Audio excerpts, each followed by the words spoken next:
Երկու երկրների հարաբերություններում առավելագույնս օգտագործենք այն պոտենցիալը, որը առկա է հարաբերություններում Իրանը եւ Հայաստանը պատրաստ են պայմաններ ստեղծել տրանզիտի ոլորտում եւ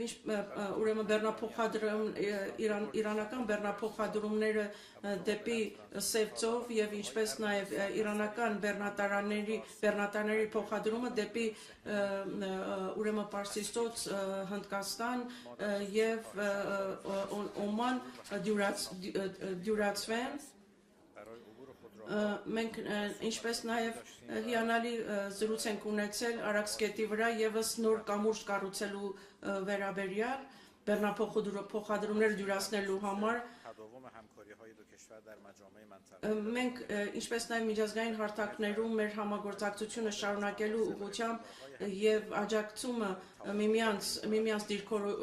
դիրքորոշումներին պայմանավորվել ենք այդ ուղղությամբ եւ ընդգծել